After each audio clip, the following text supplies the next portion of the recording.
What's up, everybody? We are back here on Mud Talk. As we said, today is a very special episode. This is Dear Black Men, an honest conversation about Black men and grief. And today we have a special guest that is joining us for a very important topic. Miss Amy, who do we have today? On September 14th, 2024, Safonna Harris's life changed forever when her 28-year-old son Isaiah was shot and killed outside of a restaurant at the intersection of Detroit and Buckingham when shots were fired into a crowd. Isaiah was a husband, a father, a son, a brother, nephew, cousin, and a friend to many. Today, Safonna is here to speak with us about her experience with the loss of her son, her grieving process, and to share a very important message to our young people in the community. Thank you, Safonna, for coming today and talking with us. Yes. We first want to start off by telling you that we're very sorry for your loss. Thank you. And we appreciate you for coming and talking to us about everything you've experienced. As a mother, I cannot imagine what you've gone through. And so I do appreciate you coming and talking with us about that. Yeah. So I want to start off and just tell us a little bit about your son. Who was he? What did he love? What made him special? Webby. Webby. So we're calling him Webby. That's what everybody knows him as, Webby. I know him as Zay. Okay. You know, but he was dapper. He always dressed. You know, he thought he was the next best thing to sweet potato pie. You know, he was definitely a comedian. He was a leader. He was hard-headed. But the one thing I can say about my son is that he loved his family, you know, and it was a great loss. Yeah. And the first thing that I learned about him was the fact that there were parts of him that I did not know. I didn't know about. And I learned that at his funeral because there was no standing room inside the church in the parking lot. Wow. So there were very many lives that he touched that I did not even know. In fact, I still have people reaching out to me, you know, people that he was in jail with, people that live in Cincinnati, Cleveland. They're still reaching out to me, you know. So it's like, it's still going on. The funeral is still going on, you know. Yeah. And it just amazes me. It amazes me that something so great came out of me. Yeah. You know. Yeah. So how has your life changed since his passing? What are some of the hardest moments that you faced? Right now, the hardest moments is every time we go to court. Okay. Every time we go to pre-trial, it's a trigger. It physically affects me. Like literally, I get dizzy, I get nauseous, I get lightheaded. I have to step away. I have to sit down, you know, because the one thing that I have noticed in this process is that the two young men, they're smiling, they're dapping up other inmates that they know. Even the one young man, the shooter, I don't even know what happened this particular day, but I felt like, you know, maybe they thought we were nitpicking or something. And I'm like, you know, it's just sad that as women that have two sons, yours is alive and mine is gone, but we're still both suffering a loss. Yes. You know, and it's really sad, but I thank God because I have a great support system that has really helped me to navigate through this because I was suicidal. And the people that really have showed up for me, words can't even express my gratitude towards them because I wanted to jump off of a bridge. Yeah. Like literally. I really did with everything in me, but somehow God just made a way. Yeah. Somebody pops up, somebody calls, get dressed, I'm on the way. And, you know, they were a pleasant distraction, you know, through that initial time of losing Webby. And I'm grateful for that. Yes. Because, I mean, you know, when we wake up, we don't think this is going to be our last day. Right. You know, and as a mom, that's the one phone call you don't ever want to get. Absolutely. Yeah. I'm You getting me know. emotional over here as a mom. Yeah, you don't ever want to get that call. Yeah. Because I literally felt like the wind was knocked out of me. Because, when it happened, his wife called me. His wife was right there. Wow. So I'm listening to all of this in the background, and I'm listening to her yelling and screaming. And then it goes silent because the reality hit me that she just told me my son was shot and killed. I was stuck. I didn't know what to say. I didn't know what to do. Thankfully, my oldest daughter, Frances, was with me. But, it's been a journey. It's been an experience. Yeah. Yeah. And now, so you have a younger son, Josiah. Yes. How is he coping and dealing with as far as grief? So when you know Chachi, you know that he's an artist. So the first thing he did was call home. And the second thing that he did was he hit the studio. And I don't know if you've heard the song that he did at the funeral. There's a video, Save Me a Prayer. That was actual footage of the funeral and everything going on. And that's my church. I belong to that church that the funeral and the video was held at. And it's like he lost his father. Yeah. Because his big brother was like a father figure. So, and I'm pretty sure he smoked a lot of weed, and he told me, don't ask me to go to court because I can't do it. Yeah. That was one of the things that he said to me. Don't ask me to go to court. But he has poured his energy into his music, and he released his I don't know what you call it, album. EP album. EP album. Yeah, he released it, and it's called My Testimony. And it's out on all streaming networks, Spotify, YouTube, all of that. Yeah, MTV. No, I'm just joking. Hey, we're speaking. Yeah, we're speaking into existence. Don't forget about us little people there, Chachi. Come on, Chachi. Come on the Mud Talk. Definitely. Okay. Absolutely. I talked to him this morning. I said, you remember how you used to call me? You used to tell me, Mom, Quavo called me this morning and he want to fly me to Atlanta. I said, well, you better go. We got money to make. Yes, absolutely. Yes. Absolutely. Man. So since this happened, what are some things that have been helpful for you in coping with his loss, either through things people have said or done for you, or is there any outlets that you use for your I definitely use prayer. Prayer has been the foundation of everything. And I would say even more now, because I go back and forth, with fighting depression. I go back and forth with the thoughts. I go back and forth with retaliation. I go back and forth like, is life worth living at this point? And then my children remind me every day, you got us, you got your grandbabies, my friends, my family. They have all been there to kind of help me sort through it. And we've all helped each other sort through it, But I have a very artistic bunch of kids. Yeah. They're all creative. And they find ways to release that in doing something. Yeah. So I do thank God for that. Another thing is I have a prayer team that I started a year ago, in intercessory prayer. And so the prayer team has been essential. They showed up, they came to see me, they pulled me out, had me meet them for breakfast. They called me. My church family, they showed up in a way that I didn't know a church family could. Yeah.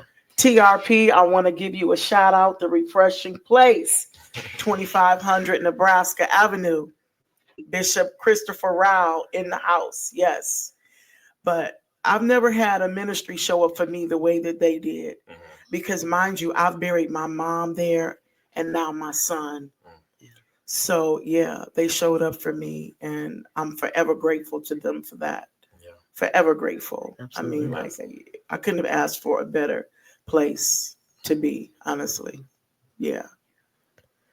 So as you're kind of going through your day-to-day life, what are some things that you do to help keep Webby's memory alive? I'm always posting his pictures. I'm always making video reels. I'm doing things that I know he would want to see done, with the grandkids, because he had he got more kids than all of my kids. So, we're trying to get them, we're spending time with them. We're calling them. We're reaching out. We were all together for the holiday season. Okay. So it really just made it feel like, Yeah. home and family Yeah. and that connection, because I see my son in all of his children, and if you've ever seen them, it's like amazing. Yeah. It's amazing. He got some strong genes, for real. But I see my son in all of his children, and that's the one thing that we do. We always come together, no matter what it is, and I thank my daughters for that, because they're always going to get them, the niece, the nephews. I'm calling, because I don't move around as much as I used to. Yeah. But we keep his pictures out. Yeah. We keep them out all the time. They don't get put up. When they come in the house, they see their dad, and I think that is important for them to know that their dad, even if he's not there, he's there. Yeah. So, it's only so much I can do. Yeah. But yeah, and that song, Save Me a Prayer, all my grandkids know that song from beginning to end. And they're all in the video. Okay. So yeah, that's definitely been hilarious. Yeah. But yeah. And a great way to honor him, and in seeing all of the kids through that. Yeah. It really is, because like they were all dressed up, and everybody had on red suits, and even the kids, they were all looking so nice. My grandsons looked like little men, and they just walked around looking with their head high, and I don't think they understand yet, but as they grow, that's going to be my concern. Yeah. That's a great concern for me. Yeah. Their father not being here as becoming young men, because young men need their dads. Absolutely. And I always tell my children, your dad might have not have been the best dad, but his presence still makes a difference. I don't care how bad of a dad you thought he was. When he walked in the house, everybody straightened up. Yeah. And I tell these mothers, y'all doing the wrong thing keeping these dads from their kids. You know what I'm saying? Because these young men are going to grow up. And my boys told me, you'll never understand, you're not a boy, you a girl. And they're right. They are right. Because there's certain things I would never get as a woman. Right. From my sons. It's certain conversations they won't even have around me. Right. Because you're mom. Exactly. Yeah. And because I'm a girl. Because you're a girl. Yeah. Yeah. Absolutely. So yeah, I really push that. I push that with my kids, my daughters especially. Let the men see their sons. Yes. Let those men see their daughters. Yes. Let them. I don't care if it's for 5 minutes. Kids need that. Absolutely. That balance, But yeah. Yeah. Now, how are the little ones handling the grieving process with everything? So like my youngest granddaughter, she was over the other day, and there's a photo of me and her dad, and you see it as soon as you walk in. And she said, "That's my daddy." But she said it the whole night. Yeah. So she's registering something, Yeah. I can't really say what the boys are really doing, but they always say, "Can we come over?" to my daughter Destiny. "Can we come over? Can we come over? Can you come get us?" Yeah. Because that's how they associate their dad, with all of us being together. So I think that's a part of their process. Helps feel closer. Get the closeness. Exactly. Yeah. So gun violence has been a very big topic in Toledo. It is something that's been all over. What message do you want to share with young people who are in the community? Maybe they're witnessing the gun violence, or maybe they're a part of that. gun violence in our community. What message do you have? Dare to be different. Dare to be different. Because the young man that drove Deontay Keenan was the driver, Deontay was the shooter. If Keenan would have said, "No, man, you got to do that without me," my son would be alive today. Yeah. But instead, he joined in and he drove that young man to what was going to be both of their demise. Yeah. You see what I'm saying? If he would have just took a stance like, "No, I'm gonna have to, bow out on this one. You got to do that on your own." Yeah. And instead he encouraged it. He encouraged the behavior. He encouraged the mindset. And the Bible talks about that. Can two walk together except they be in agreement? So you were in agreement with taking somebody's life. Yeah. And in my eyes, you're just as guilty as the shooter. Yeah. Because you agreed to participate in the behavior. And it's like, not knowing these young men personally, I know that the shooter's dad was shot and killed to gun violence. So as a young Black man in the community, what OG scooped that boy up and helped him process the fact that he lost his dad? Yeah. Who helped him to sort through that?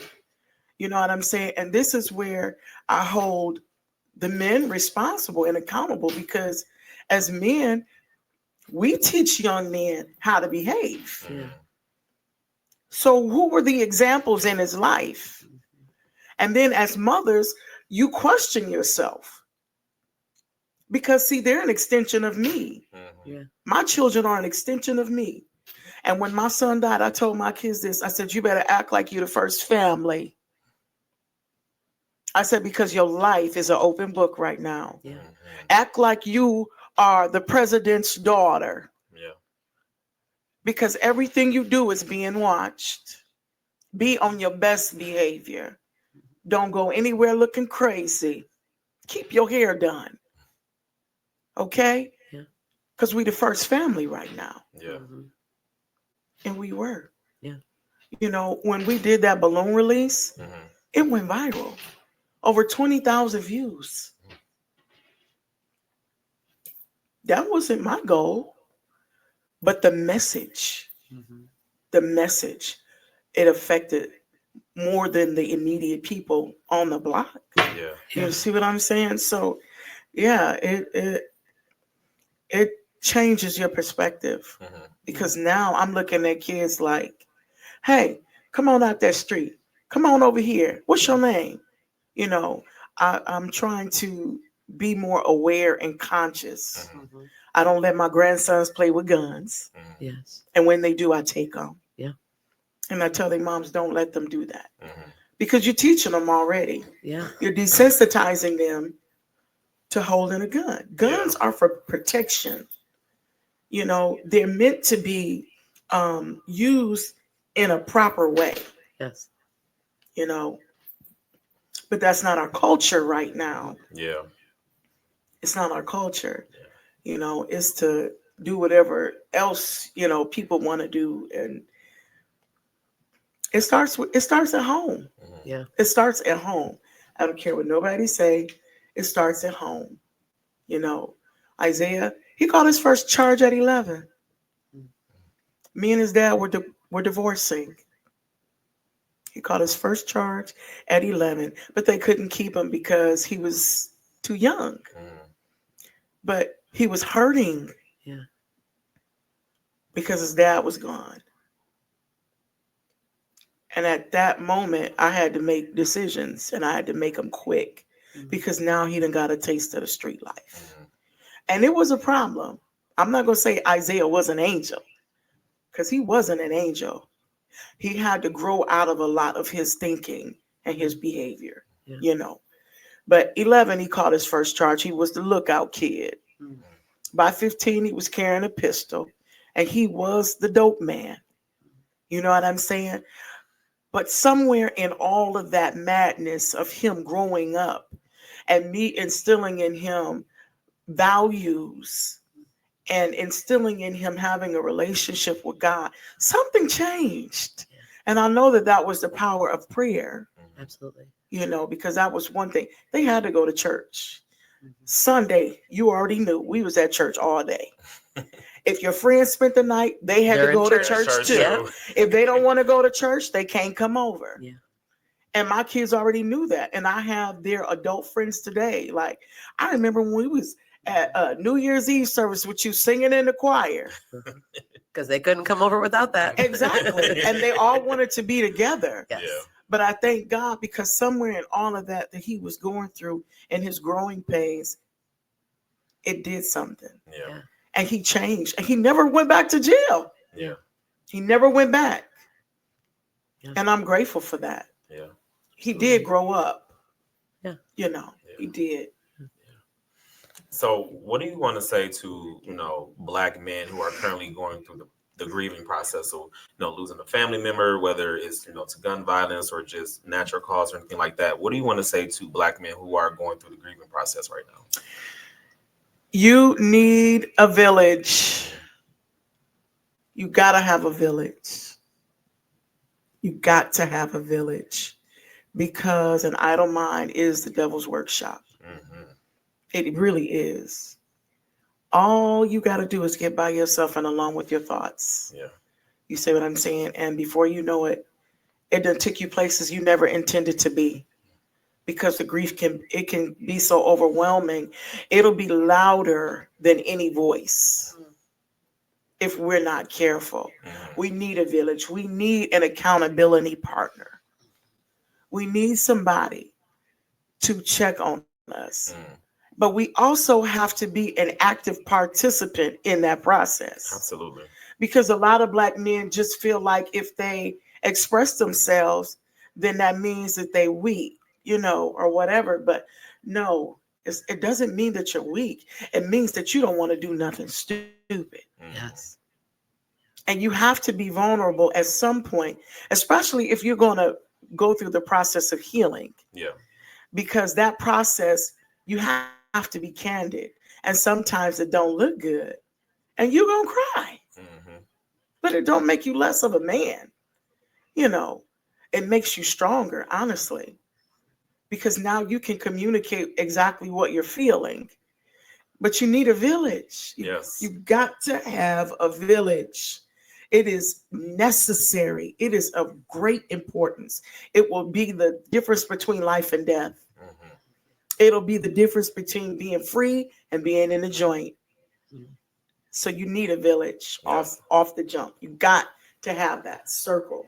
Absolutely. Yeah. That's the word right there. Absolutely. Yeah. So you talked about what you would recommend for any Black men that are in the grieving process. Mhm. What are some words that you can give to any other mothers that are in your spot where they're grieving because they have a loss of a child? I can only give them what I got. Number one, have a relationship with God, or whatever your faith is. You have to take that time to meditate and to pray, to get in your Bible. Another thing is you've got to find the things that fulfill you as a woman. Be present when it comes to your children, because grief looks different in everybody. Yes. And we can't be so caught up in grief that we're not aware of our surroundings when it comes to our immediate household. Because some of my kids, they was drinking and smoking. Some of them was sipping lean, and all these things, because they don't know how to communicate and express themselves. You have to have the outlet to express yourself so that you can get that release that you need so that that healing process can begin. Another thing is take time to breathe. You got to breathe. You got to be still and just breathe. You'd be surprised what breathing can do for you. Absolutely. I'm just saying, like, we can work ourselves up to a point where we won't eat, we won't sleep, we'll get sick at the stomach. Breathe. Even God rested on the seventh day. So understand that rest is essential. It's important. It's going to help you get through these rough patches because every day doesn't look the same with grief. It does not look the same. Everybody's grief doesn't look the same. People grieve longer than others. Some people grieve shorter than others. Some people just want to get through it, you know. But we can't tell people how to grieve. Yeah. But the grieving process will irritate people, is what I'm learning. Yeah. People will get irritated because they're like, you still dealing with that? And you're like, yes. You still crying? Absolutely. It's been 2 years. Yeah. You still crying? Yeah. Yeah, I'm still crying. Because until you walk through those shoes, you can never understand what I'm dealing with. Absolutely. You can't even grace the surface of that because it's like a part of you have died. And you can't never get that back. Yeah. You know, you can't get it back. So we have to find ways to heal, whatever that looks like. Yeah. Some people draw, some people do hair. For me, it was prayer. You know, it's me doing things like this. It's me getting on Facebook and preaching and encouraging people in the word. You know, this is where I get my fulfillment from, you know, because I read a post on Facebook a couple of weeks ago. Don't leave Earth having let everybody use you but God. Oh, wow. Wow. It spoke volumes to me. Yeah. And it definitely helped me get in a place like, what's really important here? Yeah. You know what I'm saying? What's really important? Because I've been used by so many people, but I've never really given myself to really give God the opportunity to be who he needs to be in my life. And I was like, you know what, God? I don't got nothing else to lose. So let me try you, you know. Let me try my relationship with you. And you know what? I'm glad I did it. I'm glad. Definitely glad. Yes. Absolutely. How do you want your son to be remembered? Everybody that knows Webby, they knows this laugh he has. He always has a laugh. And when he started laughing, everybody starts laughing. Those are the best kind of laughs. You know, it's a Love contagious laugh. Yes. It's a laugh that tickles you like, what you laughing at? Like, what's so funny? And you're laughing. You don't even know why you're laughing. But he got you laughing. You know, I want people to remember the laughter. I want people to remember that he was the person that always wanted everybody together. Yes. The good thing that I am happy about is before all of this happened, he had his 28th birthday. And that was the first time that he and his siblings had all been together at one time. Oh, wow. Wow. Yeah. You can't pay for that. Yeah. Can't pay for that. But my children, they go back to that. Like, we had a blast. They had a party bus, you know, but Isaiah was one. He wanted everybody to enjoy themselves. He would pay for everybody. He wanted you to be a part of it. He wanted to make those memories. Nobody was better than nobody when it came to them. Everybody was equal, and everybody felt equal, and everybody felt like family. Period. When you met him, he gonna always dap you up. He always made you feel accepted, and that's what I want people to remember about him. Definitely. And the full funeral that you talked about, it shows that exactly what you just said, It that it does. was wall to wall, and every single person was there because he made them feel important. Exactly. Absolutely. He had a good. He was great at that. Yeah, that's great. And there's that laugh too. It's got everybody laughing and having a good time. Right, I love right. that. So as you continue on your healing journey, what is one thing that gives you hope? Looking at my grandchildren, because I definitely want the cycle to end. You know, they give me hope because he left behind his seed. So we have another chance to make things right. Be the example, be present, be an active part of their growing up and their process and becoming young men and young women. I have hope that, you know, in my children, because they're young parents, you know, and no, they don't always get it right. I didn't always get it right. But when they get in those, you know, fickles and those pickles, they always come to me like, Mom, guess what? This happened. What do you think about that? How did you deal with that? You know, and the one thing I tell them is you have to have an open communication with your kids. Yes. That is the one thing that I pride myself on with my kids. We were able to talk about everything: sex, sexuality, friends, adults, and they did not feel like they were being judged. Yes. So we talked about their virginity. We talked about like the things that boys go through. We talked about birth control, and we talked about it openly. Yeah. Because I listened and I didn't judge. Yeah, See absolutely. what I didn't judge them. Yeah. And it made them, I created an atmosphere for them to trust me. Mhm. And so because of that, they didn't go through a lot of things other kids went through. Yeah. That were immediately around them. Mhm. They dodged a lot of that because they could talk to me. Yeah. And their friends did too, to be honest. Yeah. Absolutely. Yeah. If I had to pick a parenting tip, that's always my number one. Be Mhm. open Yes. and don't judge. Yes. Yeah. Even though you want to. As a parent, sometimes you want to be like, ugh. Yeah. But if you don't, they're going to come to you, and they're going to come to you every single time.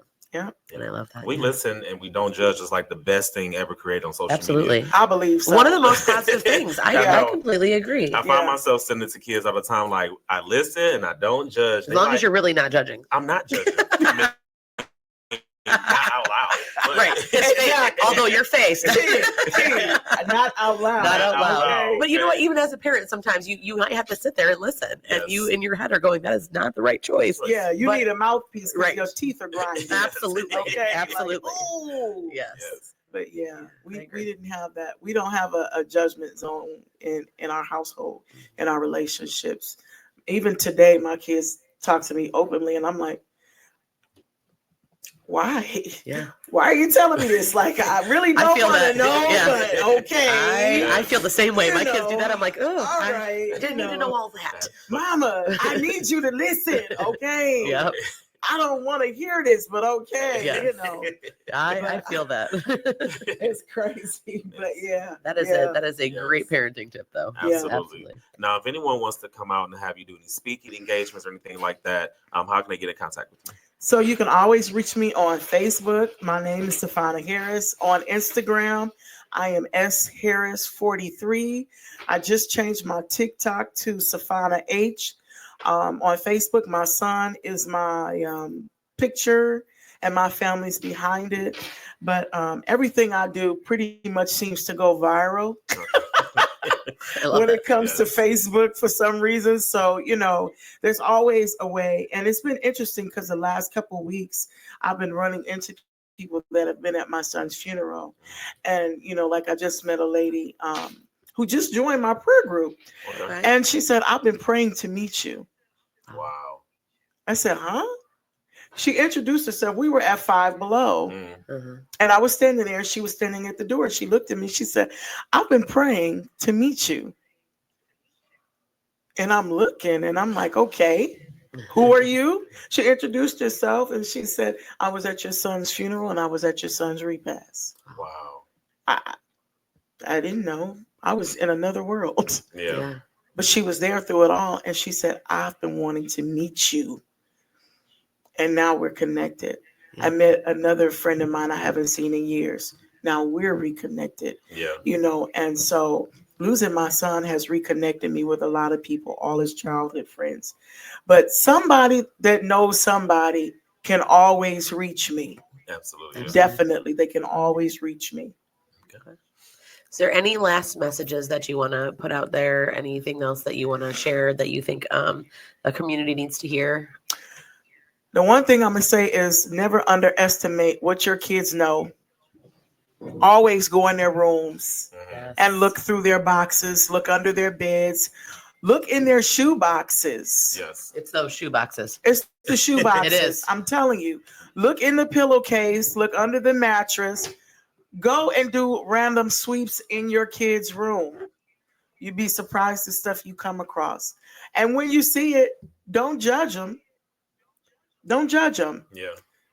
Just let them know in a subtle way like I did. Hey, we need to have a talk. Mm. When I found things in my kids' room, I set it on their dresser. Mm. So that when they went in their bedroom, They already knew. Like, oh man, she knows. I'm gonna know I got a bone. Uh-huh. Yeah, we're gonna have a conversation because, for what? Why are you smoking weed? Why are you doing this? Like, I need to understand. Yeah. So help me understand what this is, because my son was carrying a pistol at 15. I didn't know he had a bounty on his head. Wow. Only reason why I found out is because he got beat up. And I went to go get the guy that put his hands on my baby. But it all comes out. We can't underestimate what these kids are exposed to. As parents, we get so caught up in what we're doing, we're not paying attention at all.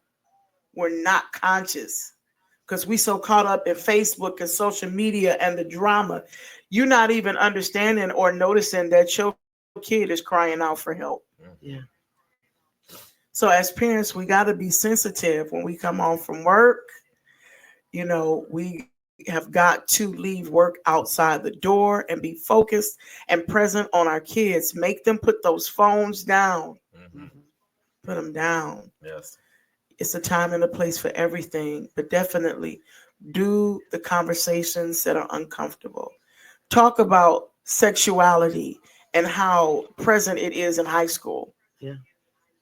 Talk about the guns, because your kid could be carrying a gun and you don't even know they're being bullied. Yeah. You don't even know. They could be in gangs. You don't even know. For a long time, I thought my kids were the victims. No, they weren't the victims. They were the leaders. Them little jokers was out there cutting up. You hear me? Yeah. Until it came knocking on my door. Yeah. Then the reality set in. And then I had to be present. Yeah. Mind, body, and soul. So we got to have those conversations. Like, don't think just because your kid is 16 that they're not being bullied. Because kids are going to naturally protect themselves. Yeah. Yeah. Period. Or vice versa, that they're not the ones doing the bullying. Exactly. Like that. Yeah. Because my kids was They're strong leaders. They are strong leaders. They are very Yes. much strong leaders today, Yes. and I thank God for that. But they was something else when they was little. Well, And they did it as a team. they always do. Those siblings, They always band do. together. They always do. Man, I always say if one my band, kids, one sound. if my kids, Exactly. listen, if my kids aren't fighting, they're teaming up and doing something they shouldn't be. Exactly. Yep. Anytime I hear that giggling, I know something's going on. Yeah. Absolutely. Right. Yeah. But yeah, I would definitely say that. Have the conversations, have the room sweeps. Don't be afraid to talk about it. Don't assume that your child is perfect, because a lot of times as parents, we don't like taking criticism about our kids. Yes. We don't. Yeah.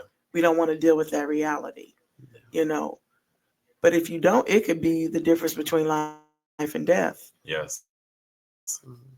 I've had many parents knock on my door about my kids, Mhm. ready to fight, Mhm. ready to fight. So we can't be so naive to the streets and what the streets have to offer our kids. Yeah. Absolutely. If it wasn't good, if it wasn't fun, it wouldn't be out there. Right. Yeah. You know what I'm saying? It wouldn't introduce them to things that have their mind going, Yeah. because kids are so curious. They are. Yeah. And if it feels good, they're going to want it again, Mm-hmm. So yeah. And one room sweep can stop a whole cycle Absolutely. of trauma and grief. Yes. And, everything that's going on in the streets with these kids, especially Yeah. our young Black boys, Yeah. so much is going on, and they're, like you said, gravitated towards the streets. So one room sweep can stop a whole Absolutely. bunch of families from having to deal with the grieving process and being hurt. And to things take like it a that. step further, one room sweep, one conversation, and getting the kid the help they need. Don't be afraid to reach out and, like you Yes. said, use your resources and get them the Yeah. help they need. Because once you have the conversations and do the room sweep, find your resources. If you need to take them out, you need to get them, counseling, or if you need to get them and talk to somebody in the community, get them a mentor. There's a ton of great programs out there. Yes. Yeah. Find them something that they can find just as fun. It's just And that's the one thing I commend Mahone for, Sean Mahone. Yeah. He fights. He fights. Yeah. Even though he gets a lot of slack and a lot of opposition, he fights, Mhm. to be a part. Because I just introduced him to one of my girlfriends to talk to her son. Yeah. Okay. You see what I'm saying? And her son is not a bad kid. He's an honor roll student. He's a Yeah. football player. He's, at Central Catholic. But they have these moments. Yeah. They have these hiccups growing up as young men. If you're in a house full of girls, who is there for you to Yeah. identify with? Absolutely. Yeah. Yes. You see what I'm saying? So I thank God for people like Sean Mahone. Yeah. Yeah. We need more people like him. Absolutely. I So agree. yeah. Yeah. Shout out to you, bro. Shout out to Sean Mahone. Yes. Yes. Well, thank you, Safonna, for Thank coming you so by much. through the show and Definitely. telling your story, and definitely keeping Isaiah's legacy and memory alive. So we greatly appreciate that. Thank you Yes. so So much. yes. I So appreciate you. all right, we love you. Yes. Thank you. You can always come back. when you want Always. to. Listen, You're I'm gonna come back. Officially Mud Talk certified. Certified Mud now. Talk You like to say, certified. give her a hand clap. Give her a hand clap. All right, y'all. Yes. All right. Well, make sure y'all keep it locked right here on Mud Talk, because we're definitely going to have more of the conversation of Dear Black Men in Grief. And when we come back, we're going to have the panel of Black men who's going to be Yes. discussing Nice. more of the conversation about Black men in Grief. So make sure y'all keep it locked right here on Mud Talk. All right.